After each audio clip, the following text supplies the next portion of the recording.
Hey everyone, and welcome. Have you ever heard the term machine learning and just pictured something incredibly complicated and, way off in the future? Well, today, we're going to pull back that curtain and show you that it's really just a powerful set of tools. Think of it like a digital toolkit that, honestly, anyone can get their head around. So let's crack this thing open and see what's inside. Because at its heart, that's really all machine learning is. We are literally teaching computers to do what we humans do naturally, find patterns in all kinds of data, and then learn from them. So instead of us having to hand code every single possible rule, we're basically just giving the computer this toolkit and letting it figure out the best way to solve real-world problems. First up on our toolkit, we've got a couple of really key tools for making predictions. And these are all about looking at what's already happened to get a much better idea of what's going to happen. Okay, so let's start with something super relatable. Imagine you have a whole bunch of data on house sizes and what they actually sold for. The big question is, how could you use that info to guess the price of a brand new house just by knowing how big it is? And that is where our very first tool, linear regression, comes into play. I know it sounds a little technical, but honestly, just think of it as an algorithm that's really good at one thing, finding the best possible straight line that shows the relationship between two things, in this case, the size of a house and its price. And here you can see it in action, right? See all those little scattered dots? Those are our real data points, actual houses and their actual prices. And that straight line slicing right through them, that's linear regression doing its job. It's the algorithm's absolute best guess, trying to draw a single line that gets as close as possible to all those dots. And just like that, we have a super powerful tool for making predictions. Okay, so here's the main thing to remember. Linear regression is amazing for predicting a number, like a price. But what happens when you don't need a number? What if you need to predict a category? A simple either-or answer, like, is this email spam or not spam? For that, we gotta grab a different tool. And that tool is called logistic regression. This is the engine that powers stuff we use every single day, like our email spam filters. Its whole job is to look at the data, let's say the words inside an email, and then calculate the probability that it belongs to one of two groups. It's all about making a clear-cut choice. And this visual right here shows you exactly how it does that. Instead of a straight line, logistic regression uses this cool S-shaped curve. And that S shape is the magic here. It's perfect for taking all sorts of messy data and basically forcing it to make a decision, pushing the probability towards either 0 for no or 1 for yes. It turns a fuzzy maybe into a really confident decision. All right, let's move on to the next couple of tools in our kit. If that first section was all about drawing lines, this next section is all about how we can find answers just by asking a series of really simple questions. So let me introduce you to the decision tree. Now, this is one of the most intuitive algorithms you'll ever come across. Honestly, the best way to think about this one is like you're playing a game of 20 questions with your data.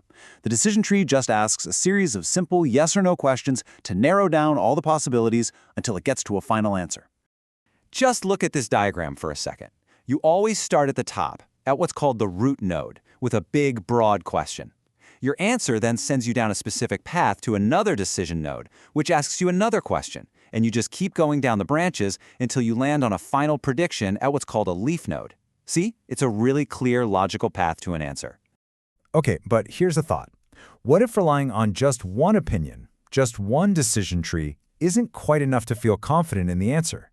Well, that's where things start to get really powerful. We can actually combine a whole bunch of trees to get a much more reliable result. And that thought leads us directly to something called a random forest. And yeah, it's pretty much what it sounds like. A whole collection of different decision trees. Each tree in this forest kind of looks at the problem from a slightly different angle and then casts its own vote. The final prediction is just based on whatever the majority says. It's literally the wisdom of the crowd principle in action. And it helps fix the biggest weakness of a single tree, which is the risk of being totally wrong. A whole forest of trees, way more robust.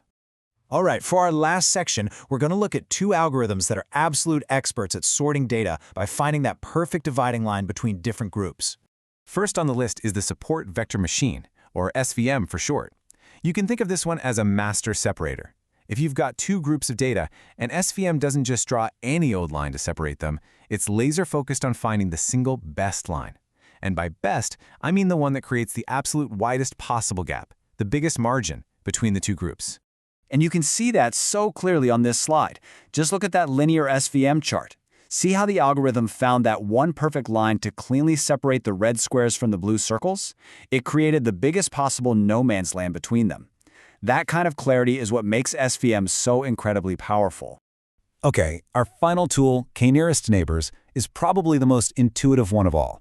I mean, the logic behind it is something we humans do all the time without even thinking about it. You make a decision by looking at what your closest friends or neighbors are up to. Well, KNN does the exact same thing, but with data points. And this visual is perfect for explaining it. So on the left, you've got this new blue dot, right? It's a mystery. We don't know what category it belongs to. So what does KNN do? It just looks at its closest neighbors. And on the right, you see the answer. Since most of its neighbors are in category A, the new point gets assigned to category A. It's that simple, super intuitive, and actually really effective. So let's do a quick recap of this awesome new toolkit we've just opened up. We've got regression tools to predict specific numbers, classification tools to help choose a category, and decision trees that find answers just by asking a series of questions. Okay, so now that you've got a handle on the basic tools, the real magic isn't just knowing what they are. This is where we shift from just learning what these things are to thinking about what you can actually do with them. So here's the biggest takeaway from all this. These aren't just, abstract ideas for computer scientists. They are real, practical tools for solving all sorts of problems, from predicting prices to sorting spam. So now that you've seen what's inside the toolkit, there's really only one question left to ask. What problem would you solve?